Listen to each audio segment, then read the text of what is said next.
সবাইকে আসসালামু আলাইকুম। আশা করি আপনারা সবাই ভালো আছেন। আজকে আপনাদের সাথে বেশ গুরুত্বপূর্ণ বিষয় নিয়ে আলোচনা করব। মার্কেট আজকে একটু পতন হয়েছে, সেই বিষয়াদি নিয়ে আলোচনা করব, কেন পতন হয়েছে, এবং সাথে আপনাদের 3টা স্টকের ওয়াচলিস্ট দিব এবং 2টা সেক্টর নিয়ে একটু কথাবার্তা বলবো। তো আজকের ভিডিওটা খুব সুন্দর হতে চলেছে এবং খুব ইনফরমেটিভ হতে চলেছে। আপনারা একটু ধৈর্য সহকারে আমার কথাগুলো শুনবেন। আশা করি মার্কেট সম্পর্কে ক্লিয়ার হয়ে যাবেন। সর্বপ্রথম চলেন আমরা একটু ইন্ডেক্স নিয়ে আলোচনা করি। দেখেন ইন্ডেক্সের এই জায়গাটাতে, এই যে বক্সের মধ্যে দেখেন আমি একটা বক্স আঁকাইছি, এই বক্সের মধ্যে ইন্ডেক্স আটকে আছে। তার মানে এইখানে ছোট ছোট ছোট ছোট করে বেবি ক্যান্ডেল বা বাচ্চা টাইপের ক্যান্ডেল তৈরি হচ্ছে এবং এইখানে বিয়ারিশ প্রিন্টিং চলে আসছে। এর আগে পরের ভিডিওতে আমি বলেছি আপনাদেরকে যে এই মুহূর্তে আমি ইন্ডেক্স তেমন একটা ফলো করতেছি না। এখন আপনারা বলতে পারেন যে ভাই ইন্ডেক্স বাড়ছে না কেন এবং আজকে ইন্ডেক্সটা পড়লো কেন, এই তো আপনাদের প্রশ্ন। আসলে ভাই ইন্ডেক্স বাড়বে কিভাবে একটু খেয়াল করে দেখেন যে মার্কেটের আধিপত্য কোন দিকে। ব্যাংক একদিন একটা মুভ দিয়েছে, মুভ বলবো না, একদিন বাড়ছে, সেটা ভালো ভলিউম নেই এবং সেই দিন আমি বলেছিলাম যে ব্যাংক এখনই কেনার দরকার নাই, রিটেস্টে আসুক তখন আপনারা ব্যাংক ধরার চেষ্টা করবেন। এখন ব্যাংক টাইপের শেয়ার যদি না বাড়ে বা বিগ ফান্ডামেন্টাল শেয়ার যদি না বাড়ে, মানে বড় ধরনের কোনো সেক্টর যদি সামনে না আসে, আপনার ব্যাংক বা হচ্ছে ইঞ্জিনিয়ারিং অথবা টেক্সটাইল এই টাইপের যদি স্টকগুলো না আসে সামনে বা এই টাইপের সেক্টরগুলো না আসে সামনে, তাহলে ভাই ইন্ডেক্স কিভাবে বাড়বে? এখন দেখেন লো পেইড, ছোট শেয়ার, ইন্স্যুরেন্স, টুকটাক লাইফ ইন্স্যুরেন্স এই টাইপের শেয়ারগুলো প্রফিট দিচ্ছে। এই শেয়ারগুলো দিয়ে কি ইন্ডেক্স বাড়া সম্ভব? কখনোই সম্ভব না। আপনার বিএসসি, ব্যাক্স ফার্মা, তারপরে হচ্ছে নাভানা ফার্মা, ভালো ভালো বা ওই যে সাবমেরিন কেবল আছে, এই টাইপের শেয়ার যদি না বাড়ে, মানে ওর সাথে সাথে এই টাইপের ইএচএল মানে মিড ক্যাটাগরি টাইপের শেয়ার, মিড ফান্ডামেন্টাল শেয়ারগুলোও যদি না বাড়ে, তাহলে ভাই ইন্ডেক্স কোথা থেকে বাড়বে? এইটা একটু মিলাবেন। আমি এই মুহূর্তে ইন্ডেক্সের এই যে বেবি ক্যান্ডেল যেখানে তৈরি হচ্ছে এবং এইখানে একটা বক্স আঁকাইছে, যতক্ষণ এই বক্সটা ব্রেকডাউন করে নিচে না আসতেছে এবং ব্রেকআউট করে উপরে না যাচ্ছে, ততক্ষণ নিচেও আসার সম্ভাবনা তেমন একটা দেখছি না এবং উপরে যাওয়ার সম্ভাবনাও তেমন একটা দেখছি না।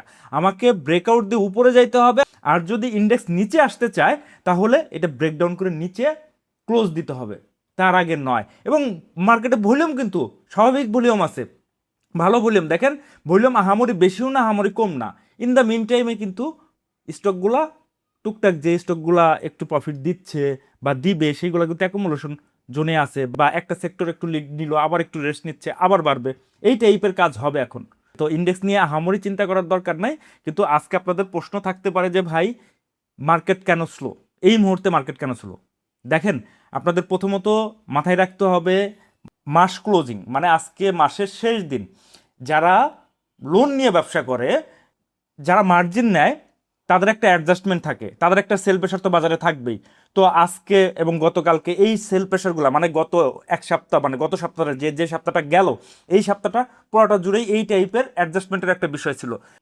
দ্বিতীয়ত এখন ইপিএস এর মৌসুম, বিভিন্ন স্টকের ইপিএস দিচ্ছে এবং এটা শুরু হয়েছে যে গত 3-4 দিন ধরে, এবং আজকেও বিকেলে অনেকগুলো স্টকের ইপিএস আসবে। যতক্ষণ আমি ভিডিওটা বানাচ্ছি ততক্ষণ হয়তো বা অনেকেই অনেক স্টকের ইপিএস পেয়ে গেছেন। ভাই এই ইপিএসকে কেন্দ্র করে অনেকেই প্যানিক সেল দেয় যে ইপিএস ভালো আসবে কি না আসবে, আমি আমার হাতে থাকা স্টকটা আমি সেল করে দিই, এই টাইপের মেন্টালিটি থাকে। আজকেও তো অনেকগুলো, মানে ম্যাক্সিমাম কোম্পানির ইপিএস কিন্তু আজকে, তো অনেকেই এই টাইপের সেল দিছে যে আমার হাতের স্টকটা আজকে ডিক্লারেশন, তো আজকে আমি স্টকটা রাখবো না, অনেকেই এইভাবে করে সেল দেয়। তো এই বিষয়গুলো একটু মাথায় রাখতে হবে। এই 2টা কারণেই বাজার একটু চাপের মধ্যে আছে। ইভেন এই ইপিএস এর ঝাইঝামেলা থাকবে না, বড় জোর হলে 3 থেকে 4 দিন ইপিএস এর যে ট্রেন্ডটা থাকে বা যে জোয়ারটা থাকে, আপনারা একটু খেয়াল করে দেখেন, যখনই কোয়ার্টার আসে তখনই এই ইপিএস এর হয়তো বা 3-4 দিন, আগামী রবিবারে একটু পড়তে পারে, সোমবারে পড়তে পারে, এরপরে দেখবেন যে যা তাই স্বাভাবিক হয়ে গেছে। তো এইগুলো নিয়ে টেনশন করার কিছু নাই। আপনার হাতে থাকে এই স্টকটা যদি ইপিএস খারাপও আসে বা নেগেটিভও দিছে, তার কারণে যদি 5% পড়েও যায়, এতে ওয়ারিড হওয়ার কোনো কিছু নাই। এটা হবে, এটা এটা সাধারণ পাবলিক, মানে এটা আর কি বলবো, মানে সাধারণ পাবলিকের মাথায় এইভাবে করেই ঢুকাই দিছে যে ইপিএস খারাপ আসলেই মানে মনে হয় ওই স্টকটা আরও নিচে আসবে। হ্যাঁ আসে, কেন আসে? আসে হচ্ছে ওই জায়গাটাতে সাধারণ পাবলিক বা জেনারেল ইনভেস্টর যারা আছে, তারা ওই ইপিএসকে কেন্দ্র করে স্টকটা সেল করে দেয়, কারণ তারা মনে করে যে আমার ইপিএস খারাপ আসছে, স্টকটা আরও মনে হয় পড়বে, তখন স্টকগুলো সেল করে দিয়ে একটু সেল প্রেশার দেয়। এই জায়গাগুলোতে স্মার্ট মানি সেল দেয় না, এইখানে কিন্তু স্মার্ট মানি আরও কেনার চেষ্টা করে। দেখেন আমার কথা একটু মিলাইয়ে দেখেন, আপনি আগামী সপ্তাহের শেষের দিকে বা পরবর্তী সপ্তাহে একটু মিলাই দেখেন যেগুলোর ইপিএস খারাপ টারাপ পারছে সেইগুলো কি করে। তো যে কারণে মার্কেটটা একটু স্লো আছে, যে স্টকগুলো নিয়ে আগে পরে আমি আলোচনা করেছি সেই স্টকগুলোও স্লো আছে, আমার নিজের হাতের স্টকগুলো তেমন একটা বাড়তেছে না, একটু স্লো আছে। হ্যাঁ, কিছু কিছু স্টক মোটামুটি আছে, বাট ম্যাক্সিমাম স্টকই কিন্তু এখন একটু স্লো। আপনার হাতেরটাও স্লো, আমি বুঝতেছি। আপনারা এইখানে প্যানিকড হওয়ার কিছু নাই, আপনারা প্যানিকড হবেন না, যে কারণে বাজারটা একটু স্লো এবং আপনার হাতের শেয়ারটাও স্লো হয়ে গেছে এই ইপিএসকে কেন্দ্র করে এবং অ্যাডজাস্টমেন্টকে কেন্দ্র করে। আশা করি আপনাদেরকে এই বিষয়টা ভালো মতো বুঝাইতে পারছি। আর ইন্ডেক্স নিয়ে আলোচনা করব না, কারণ ইন্ডেক্সের এইখানে আপনাদেরকে বললাম বেবি ক্যান্ডেল হচ্ছে যতক্ষণ না পর্যন্ত এই বক্সকে ব্রেকডাউন এবং ব্রেকআউট না করে যায় ততক্ষণ পর্যন্ত আপনি অন্যভাবে চিন্তা করতে পারবেন না। আপনি জাস্ট রোলিং করে করে বিভিন্ন সেক্টর এবং বিভিন্ন স্টক নিয়ে ট্রেড করতে পারেন। এর মধ্যে ইন্ডেক্স 10 পয়েন্ট পড়লো না 30 পয়েন্ট পড়লো বা 30 পয়েন্ট পজিটিভ হইলো, এগুলো দেখার দরকার নেই। আপনার হাতে পার্টিকুলার স্টক কি করে সেই বিষয়টা নিয়ে আপনি চিন্তা করেন এবং সেটা নিয়ে প্ল্যানিং করেন। তো চলেন, আপনাদেরকে বলেছিলাম যে আজকে 3টা স্টক নিয়ে আপনাদের সাথে একটু আলোচনা করব, 3টা স্টকের ওয়াচ লিস্ট দিব। তার আগে আমি আপনাদেরকে একটা জিনিস একটু শেখাই নিতে চাই, জাস্ট শেখাবো আপনাদেরকে। মানে সবসময়ই তো আমি আপনাদেরকে গাইড করি, তো আজকে একটা জিনিস একটু শেখাই দিই। তো চলেন আমরা একটু যাই। এই যে দেখেন আমার ফেসবুকে গতকাল রাত্রে আমি একটা পোস্ট করেছিলাম ক্রিস্টাল ইন্স্যুরেন্স নিয়ে, এবং এইখানে একটা গাইডলাইন দেওয়া ছিল কি কি হবে না হবে।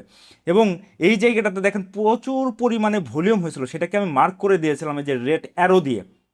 এটার মিনিং কি? তো চলেন আমরা ক্রিস্টালের চার্টে যাই একটু।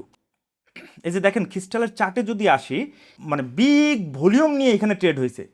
একে তো এই স্টকটা যদি আমরা চিন্তা করি, এইটা যদি বটম ধরি 41 টাকার থেকে এইখানে একটা টপ করছিল 91-92 টাকার ঘরে একটা টপ হয়েছিল, মানে 41 থেকে 91-92 মানে ডাবলেরও বেশি হয়ে গেছে। এখানে যাওয়ার পরে একটু রিটেস্ট দিছে, মানে একটু নিচে আসছে, তারপরে এই যে একটু শেয়ারটা পড়তে দেয় নাই। কেন পড়তে দেয় নাই? কারণ এই স্টকটা স্মার্ট মানির হাতে আছে, এটা বুঝতে হবে। এবং যখনই স্টকটা একটু আপ মোমেন্টাম ক্রিয়েট করছে, এটা ইচ্ছা করে করে, স্মার্ট মানি এটা ইচ্ছা করে করে আমাদেরকে মাল হাতে ধরিয়ে দেওয়ার জন্য, এটা মাথায় রাখতে হবে। এখানে দেখেন এত বড় বিগ ভলিউম হয়েছে, ওই ভলিউমের সাথে প্রাইসটা একসময় এই টপকে টাচ করছে, তার মানে এখানে একটা লিকুইডিটি ছিল, এই লিকুইডিটিকে সে গ্র্যাব করছে, করার পরে দেখেন এই স্টকটার সেল প্রেশার চলে আসছে। তার মানে এইখানে বাইং সেন্টিমেন্ট ক্রিয়েট করছে, ওই যে যখন ইন্স্যুরেন্স যখন একটু মোমেন্টামে ছিল সেই মুহূর্তে, যে না এই স্টকটা মনে হয় এই এই যে আগের যে হাই করছে এই হাইকে ব্রেকআউট করে দেন আরও উপরে যাবে। বাট এই জায়গাটাতে হয়েছে কি, এইখানে হয়েছে সেল, মানে আপনাকে দেখাইছে, এই জায়গাটাতে দেখাইছে যে প্রাইসটা বাড়তেছে, তুমি আসো কিনো, ওই কেনা দেখে এবং ভলিউম অনেক দেখছে। এবং আমরা আমরা মানে আমাদের এটা দুঃখের বিষয়, আমি এটা আসলে মানুষকে বোঝাইতে পারি না, এটা আমারও ব্যর্থতা। আমরা ভলিউম দেখলেই ঝাঁপাইয়া পড়ি। আমি বারবার করে বলি অতি ভলিউম কিন্তু খারাপ লক্ষণ, মারাত্মক খারাপ লক্ষণ। যখন দেখতেছেন এই ভলিউমে এত বড় ভলিউম নিছে, এরকম ভলিউম এ যাবৎকালে আর হয় নাই। দেখেন একটু খেয়াল করে দেখেন, এত বড় ভলিউম এ যাবৎকালে হয় নাই। তার মানে কি, এত বড় ভলিউম হয়েছে বাট স্টকটা কিন্তু হল্ট হয় নাই। হল্ট হইলে আমি মেনে নিতাম যে না এর মধ্যে একদম পার্টি ইনজেক্ট আছে, তারা সেল করতেছে না, বাট এই জায়গাগুলোতে সেল করছে। সেইটা দেখে গতকাল এইরকম একটা ক্যান্ডেল দিছে এবং ভলিউম এটা অল্প হয়ে গেছে। তার মানে কি, যা করার এইখানে করে ফেলছে, এই ক্যান্ডেলেই করে ফেলছে। এখন পরের দিন আর ভলিউম আসবে কি, সেল তো হয়েই গেছে। দেখেন পরের দিন ভলিউম কম এবং 42 ক্যান্ডেল দিচ্ছে। এই যে আজকে দেখেন, আজকে কি, আজকে স্টক মানে কেনেই নাই, তারা ছেড়ে দিছে স্টকটা। মানে ছেড়ে দিছে বলতে কি, তারা আর বাই প্রেশার দিচ্ছে না, কারণ তারা এই ক্যান্ডেলে যা করার তা করে ফেলছে। আজকে দেখেন 5% নাই। হ্যাঁ, এই স্টকটা বাড়বে না তা না, কিন্তু এই স্টকটা আবার একটু রিটেস্ট দিয়ে নিচে এসে তারপরে যেতে পারে। বাট ইনিশিয়ালি আপনার কি সিদ্ধান্ত হওয়া উচিত ছিল? এইরকম ভলিউম দেখে আপনার কেনা উচিত ছিল না, অথবা এখানে যদি থাকে তাহলে আপনার অপরচুনিটি নেওয়া উচিত ছিল, সেলের অপরচুনিটি। এবং দ্বিতীয়ত স্টকটা কোথায় গেছে খেয়াল করে দেখেন, এই যে 41 টাকার থেকে 91 টাকা। এবং দ্বিতীয়বার আপনি যদি এইখানে কিনেও ফেসে যাইতেন, দ্বিতীয়বার কিন্তু আপনাকে সুযোগ দিয়েছিল বের হওয়ার, বাট আমরা সেটা করি না। যে এখন শেয়ারটা 78 টাকা, মানে আপনি যেখানে 91-92 টাকা সেল করতে পারতেন সেখানে আজকে শেয়ারটা 78 টাকায়। তো অতি ভলিউম দেখে যে আমরা একদম ঝাঁপিয়ে পড়ি যে ভলিউম অনেক নিচ্ছে বিধায় এই স্টকটা আরও বাড়বে, বিষয়টা এটা না। ভলিউম কোথায় নিচ্ছে সেইটা হচ্ছে মুখ্য বিষয়। ভলিউমটা বটমে নিচ্ছে না টপে নিচ্ছে, এই জিনিসটা আমরা বুঝি না। আশা করি ক্রিস্টাল নিয়ে আপনাদের বোঝাইতে পারছি, এবং যে ইন্স্যুরেন্সগুলো অতিমাত্রায় বেড়ে গেছে আমি যেই পোস্টের মাধ্যমে বলেছি সেগুলো থেকে একটু দূরে থাকাই শ্রেয়। তবে ইন্স্যুরেন্স একবারে স্লো হয় নাই। যারা বলবে ইন্স্যুরেন্স এখানেই শেষ, তারা হয়তো বা ভালো করে বুঝতেছে না। তবে ইন্স্যুরেন্স বাড়বে, বাট ইনিশিয়ালি একটা চাপের মধ্যে আছে। এই স্টকটা, এই ক্রিস্টালটাও 100 টাকার উপরে যাইতে পারে, বাট আপনাকে একটু বুঝতে হবে যে কোথায় কি করতে হবে। সো এই স্টকটা আরেকটু নিচে এসে তারপরে যদি যায়, আর যদি না যায়, স্টক মার্কেট যদি ইচ্ছা না থাকে, তাহলে এখানে কোনো কিছু করার নাই ভাই। ইভেন আমি এই টাইপের স্টকের জীবনেও যাই না, কখনোই যাই না। আমি যদি এইখানে পাই, এইসব জায়গায় যদি আমার বাই সিগন্যাল দেয়, তাহলে এই সব জায়গায় আমি এন্ট্রি নেই। বাট এই সব জায়গায় বাই সিগন্যাল দিলে, টপে বাই সিগন্যাল দিলে আমি জীবনেও যাই না। আমার কাছে যত হাজার নিউজ থাক, যত থাক, যাই থাক। তো আপনারা এভাবে করে একটু অ্যানালাইসিস করেন, ভলিউম দেখেই যে ঝাঁপিয়ে পড়বেন বিষয়টা তা না। এরপরে চলেন, আমি আপনাদেরকে ওয়াচ লিস্ট দিতে চেয়েছিলাম, ওয়াচ লিস্ট নিয়ে একটু কথা বলি। গত সপ্তাহে আপনাদেরকে লাইফ ইন্স্যুরেন্স সেক্টর, জাস্ট সেক্টরের চারটা দিয়ে একটু বোঝানোর চেষ্টা করেছিলাম যে সামনে লাইফ হয়তো বা ভালো করতে পারে, এবং এই সপ্তাহে যে 2-4 দিন লাইফটা একটু ট্রেন্ডে ছিল, এবং আজকে একটু চাপের মধ্যে ছিল। কারণ কি? কারণ ওই যে বললাম ইপিএস এর ঝাই ঝামেলা হাবি যাবি, এবং মার্কেটটাও একটু চাপের মধ্যে ছিল, যে কারণে এটাও একটু স্লো হয়েছে। তো স্লো হইলে এইখানে অপরচুনিটি আপনাকে নিতে হবে। লাইফ থেকে আমি বলেছিলাম যে সময় হলে আমি আপনাদেরকে 2-1টা স্টকের ওয়াচ লিস্ট দিব। এই প্রাইম লাইফটা আমি নিয়ে এসেছি। প্রাইম লাইফ দেখেন এইখান থেকে, মানে এই 33 টাকার একটা জোন থেকে সে একদম এইখানে কত 40-39 টাকা পর্যন্ত গেছিলো। তারপরে দেখেন সে কিন্তু রিটেস্ট দেওয়ার জন্য আসছে। আমরা অনেক সময় কি করি, রিটেস্টে এন্ট্রি দেয় না, অনেক সময় ব্রেকআউট দিয়ে যখন দেয় তখন এন্ট্রি দেয়। আমাদের 1 নম্বর এন্ট্রি হয় হচ্ছে একদম বটমে, এই জায়গাটাতে একটা এন্ট্রি ছিল, তার মানে 34-35 টাকার ঘরে একটা এন্ট্রি ছিল। যদি আপনি ধরতে না পারেন তাহলে এই স্টকটা ছেড়ে দেন। এই যে দেখেন এইখানে 4-5টা ক্যান্ডেল কিন্তু গ্রিন দিছে। এরপরে আমি কিন্তু এইখানে ঢোকার চেষ্টা করি নাই, বা এইখানে নিয়ে আলোচনা করি নাই। এই যে যখন রিটেস্ট দিতে আসতেছে এবং ভলিউম কম, এই যে দেখেন আমি কিন্তু এই যে এত বড় ভলিউমে কিন্তু আমি আপনাদেরকে বলতেছি না, এই যে যখনই ভলিউমটা কম হয়ে গেছে, এখানে শেখার বিষয় আছে কিন্তু, একটু একটু খেয়াল করেন। দেখেন এই জায়গাটাতে ভলিউম কম, তখন কিন্তু এই স্টকটা নিয়ে আপনাদের সাথে আলোচনা করতেছি। শুধু যে ভলিউম দেখেই যে আমরা ঝাঁপিয়ে পড়বো, এরকম চিন্তা করলে ভাই এই বাজার থেকে জীবনেও প্রফিট করতে পারে। যে যারা যারা এই ক্যান্ডেলে কিনেছে একটু খেয়াল করে দেখেন, যে হাই ভলিউমে যারা কিনেছে তারা কিন্তু এখন একটু স্লো হয়েছে। হ্যাঁ, তাদেরও প্রফিট হবে, হবে না সেটা বলছি না, বাট ভলিউম যখন কমে যাবে তখন আমাদের এন্ট্রি পয়েন্ট হইতে পারে। তার চেয়ে বড় কথা হলো এই স্টকটা দেখেন এইখান থেকে এই পর্যন্ত অ্যাকুমুলেশন প্রসেস, একদম পিওর অ্যাকুমুলেশন জোনে আছে। থাকার পরে আপনি চাইলে এইখানে এন্ট্রি নিতে পারতেন, অথবা আবার নিচে আসলে আপনি এইখানেও এন্ট্রি নিতে পারতেন, বাট এই পর্যন্ত আর আসবে কিনা আমি এইটা নিয়ে একটু সন্দিহান। কারণ এই পর্যন্ত যেহেতু এত দূর পর্যন্ত স্মার্ট মানি বলেন আর যারাই বলেন না কেন এত দূর পর্যন্ত উঠাই ফেলছে, দেন আবার এইখানে যদি নিয়ে আসে তাহলে তাদের সময়টা একটু বেশি লাগবে, যেহেতু সময় এই জায়গাগুলোতে একটু বেশি নিয়ে ফেলেছে এবং সময়টা বেশ ভালো সময় নিয়েছে, এবং এখানে এসে ভলিউম কম হচ্ছে। যদি স্টকটা ট্রেড করেন তাহলে এই যে 35 টাকা 50% নিচে স্টপ লস, যদি ট্রেডিং পারপাসে নেন। আর যদি একটু লং টার্ম চিন্তা করেন তাহলে আর স্টপ লস নেওয়ার দরকার নাই, নিচে যত আসবে তত আপনার সংগ্রহ করতে পারেন, যে 33-34 টাকার ঘরে আরেকটা সংগ্রহ। বাট এই পর্যন্ত আসবে কিনা আমি একটু সন্দিহান। তারপরেও যদি আসে, তারপরে আপনারা যারা বড় চিন্তা করবেন, আর যারা একটু শর্ট টাইম চিন্তা করবেন, 7 দিন 1 মাসের মতো একটা চিন্তা করবেন, তাহলে আপনারা এখানে স্টপ লসে যে 35 টাকা 50 পয়সা ধরে ট্রেড করতে পারেন। এই স্টকটা গেলে কত দূর পর্যন্ত যেতে পারে একটু আপনাদের হিংস দেয়। প্রথম টার্গেট 45 টাকা, সেকেন্ড টার্গেট হচ্ছে 52-53 টাকা। হ্যাঁ, 45 এবং 52-53, প্রথম 45, সেকেন্ড হচ্ছে 52 অথবা 53। আপনাদেরকে একটু খেয়াল করাই দেই, দেখেন এই যে স্টকটা আগের সুইংয়ে যখন উঠতেছিল, এই যে খেয়াল করেন একটু, মানে এইগুলা এন্ট্রি পয়েন্ট আমরা খুঁজে পাই না, তো অনেক সময় এইগুলা নিয়ে আমরা একটু চিন্তায় থাকি বা একটু দ্বিধায় থাকি যে এন্ট্রি পয়েন্টটা আসলে কোথায়। দেখেন এইখান থেকে এই যে স্টকটা বাড়ছে, এই যে খেয়াল করে দেখেন এই সুইং স্টকটা বাড়ছে এবং এই জায়গাটাতে মোটামুটি ভলিউম নিচ্ছে, যে এইখানে যে এখন যেভাবে ভলিউম নিচ্ছে তখন কিন্তু এইরকমভাবে ভলিউম নিচ্ছিল, আর এই জায়গাটাতে ছিল অ্যাকুমুলেশন। এই অ্যাকুমুলেশন ফেজে কিন্তু দেখেন এই জায়গাটাতে ভলিউম কিন্তু কম ছিল, এবং এইখানেও সেম অবস্থা। দেখেন একটু খেয়াল করে দেখেন ভলিউম কিন্তু কম, বাট এই যে 2টা ক্যান্ডেল দিয়ে রিটেস্ট দিছে, দেখেন এই রিটেস্টের মধ্যে আবার ভলিউম কম হয়েছে, আবার একটু বাড়ছে, আবার রিটেস্ট দিতে আসছে, আবার একটু ভলিউম কম। তার মানে কি এই পুরা জোনটা একটু খেয়াল করে দেখেন, আপনার এই পুরা জোনটাই ছিল আপনার এন্ট্রি পয়েন্ট। মানে এই যে আমি একবারে একটা সুইং দিছে, এটাকে বলে সুইং ট্রেডিং, এই সুইংটা দিছে, দেওয়ার পরে ভলিউম যখন কম হবে রিটেস্ট দিতে আসবে, তখনই আমি এই স্টকটা ধরার চেষ্টা করব। দেখেন এই জায়গাটাতে হয়েছে, তারপরে কিন্তু সে 52-53 টাকা বা 51 টাকার ঘরে গেছে। মানে এইখানে স্টকটা ছিল কত 35-36 টাকার ঘরে, এখন 35-36 না, এখন স্টকটা ছিল 37 টাকা 50 পয়সা। যদি আরেকটু আগামী দিন যদি দেখেন আরেকটু নিচে পান, হয়তো বা 36 টাকার ঘরে যদি পান, তাহলে আপনার জন্য ভালো। এই হচ্ছে প্রাইম লাইফের অ্যানালাইসিস। আপনারা চাইলে এই স্টকটা আপনাদের মতো করে ওয়াচ লিস্টে রাখেন, কারণ আমি আমার নিজের ওয়াচ লিস্ট থেকে আপনাদের সাথে শেয়ার করলাম, এটা আমার নিজের ওয়াচ লিস্টেও আছে। এরপরে চলেন আরেকটা স্টক দিব, মানে লাইফ ইন্স্যুরেন্সের আরেকটা স্টক। দেখেন লাইফ ইন্স্যুরেন্স থেকে আরেকটা স্টক হচ্ছে সন্ধানী লাইফ ইন্স্যুরেন্স। যদিও স্টকটা একটু বেড়ে গেছে, যদি আপনারা এই লেভেলে নিতে পারতেন, এই যে লেভেল 20 টাকার লেভেলে যদি ধরতে পারতেন তাহলে বেশ ভালো হতো। এখন 22 টাকা তো অলরেডি 10% উপরে আছে। তারপরেও আপনারা যদি দেখেন আগামী রবিবারে আরেকটু মেরে যে 21 টাকা 50 পয়সার ঘরে যদি আসে তাহলে সবচেয়ে বেটার হয়। আর যদি না দেয় তাহলে তো কিছু করার নাই। সো 21 টাকা 50 পয়সার ঘর হচ্ছে সবচেয়ে বেটার। ওই যে যেটা এডিএন নিয়ে আমি আপনাদের সাথে আলোচনা করেছিলাম, এডিএন তখন হচ্ছে 61 না 62 ছিল। আমি বলেছিলাম যে 60-এর নিচে 59 হলে সবচেয়ে ভালো। দেখেন 59, 58তে স্টকটা দিয়ে কিন্তু স্টকটা দাঁড়াই গেছে। আমরা হুমড়ি খেয়ে কিনি ভাই, কেনার সুযোগ দেয় বাজার। সো এই স্টকটা দেখেন যে আরেকটু নিচে দেয় কিনা, এটা একটু আপনারা ওয়াচ লিস্টে রাখবেন। মানে 21 টাকা 50 40 এই লেভেলে যদি পাওয়া যায় সবচেয়ে বেটার হয়। আর যারা এই লেভেলে কিনে রেখেছে 20 টাকা, তাদের তো কোনো কথাই নেই। হ্যাঁ, সো এইখানেও একটা সুইং ট্রেডিং হইতে পারে। এই যে দেখেন এই স্টকটা এইখান থেকে এই পর্যন্ত একটা অ্যাকুমুলেশন। এই যে অনেক ক্ষেত্রে আমরা কি করি, ব্রেকআউট ট্রেড নেই। এই ব্রেকআউট ট্রেড অনেক সময় সফল হয় না ভাই। ব্রেকআউট ট্রেড আমিও নেই, বাট তেমন একটা নেই। ব্রেকআউটটা যখন নিচের দিকে হয় তখন হলে সবচেয়ে ভালো। বাট এই সব জায়গায় ব্রেকআউট ট্রেড নিলে কি হয়, এই যে ধরেন এইটা এইটা একটা রেজিস্ট্যান্স আপনি আঁকলেন, আমি একটু দেখাই দিচ্ছি আপনাদেরকে। দেখাই দিলে আপনারা হয়তো বা ভালো মতো বুঝতে পারবেন। এই যে দেখেন এইটা হচ্ছে এর রেজিস্ট্যান্স। এই যে যেই দিন এই ক্যান্ডেলটাকে ব্রেকআউট দিয়ে এইখানে ক্লোজিং দিছে, অনেকেই এইখানে স্টকটা এন্ট্রি নিছে। এন্ট্রি নেওয়ার পরে দেখেন স্টকটা কিন্তু স্লো হয়ে গেছে।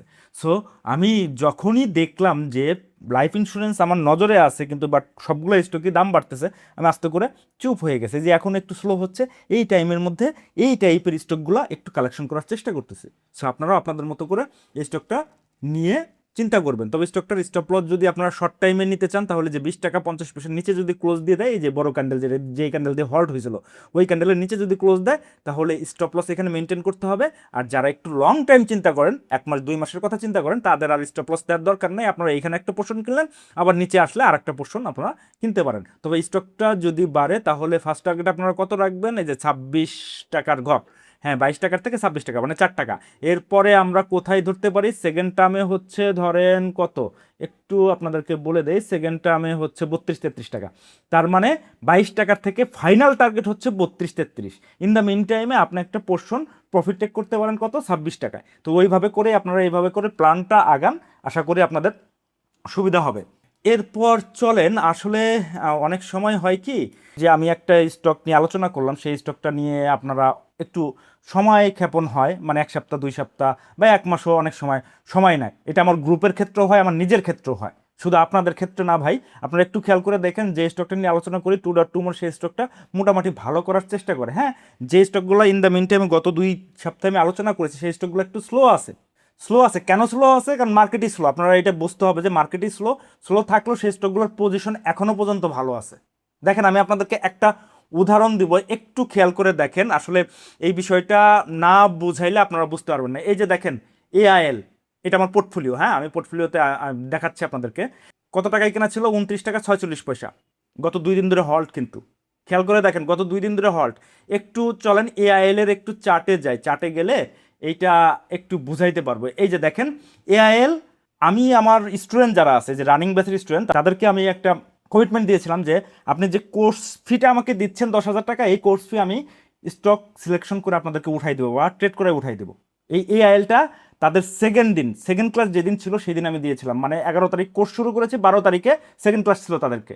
এই 12 তারিখে তাদের নিয়ে আলোচনা করছি। এবং আমি এই স্টকটা একটু খেয়াল করে দেখেন, এই স্টকটা আমি ধরেছি কোথায়, একটু দেখেন। এই যে যে ক্যান্ডেলটা, গ্রিন ক্যান্ডেলটা ছিল 29 টাকা 50 পয়সা, এই যে হ্যাঁ ওই যে 29 টাকার ঘরে এই স্টকটা আমি ধরেছিলাম। এরপর এই স্টকটা কিন্তু 27 টাকা 50 পয়সা নামছে। খেয়াল করে দেখেন 2 টাকা কিন্তু গ্যাপ, কিন্তু সে ডাউন হয়েছে। বাট এখন দেখেন স্টকটা কিন্তু পরপর 2 দিন করে হল্ট।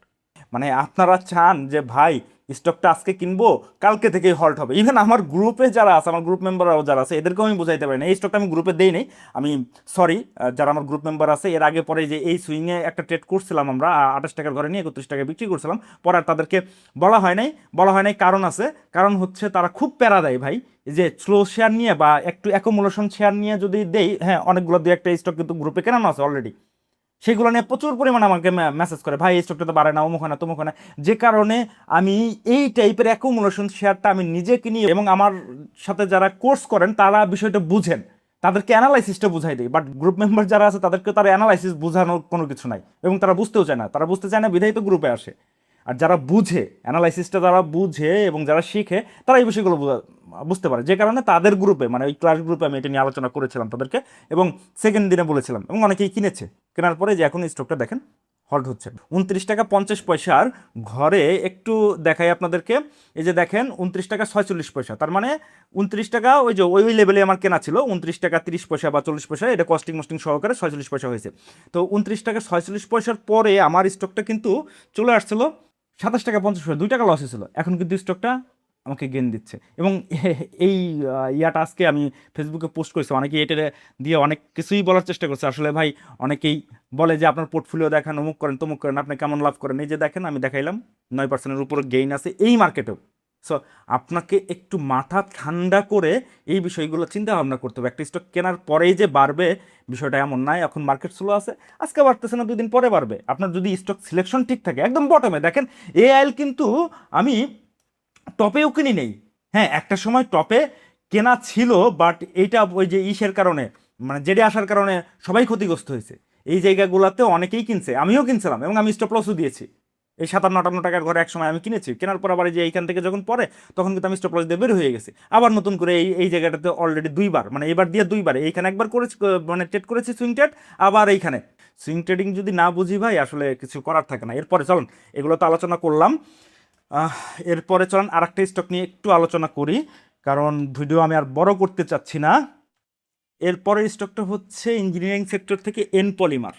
দেখেন এন পলিমারও একই অবস্থা, সেম অবস্থা। এই জায়গাটাতে যদি দেখি অ্যাকুমুলেশন, একদম পিওর অ্যাকুমুলেশন। একবার বক্স থেকে বের হয়ে গেছে, আবার ভিতরে ঢুকছে বিধায় কি এটা স্লো হয়ে গেছে? বিষয়টা এইরকম কখনোই না।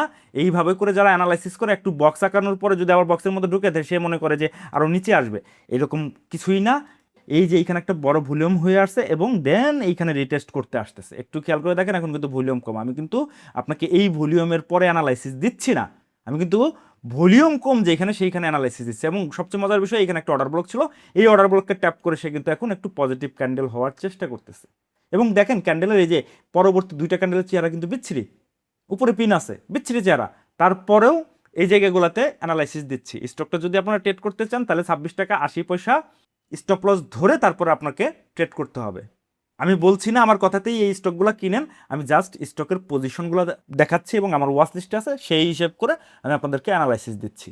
আসলে হাই ভলিউমে কখনোই স্টকে যাওয়া উচিত না, যেমন আমি আপনাদেরকে খিস্টাল দিয়ে বুঝাইলাম। সবসময় লো ভলিউমে যখন হয় তখন ট্রেড করা উচিত। হ্যাঁ, অনেকেই বলবে ভলিউম নাই যে শেয়ারে।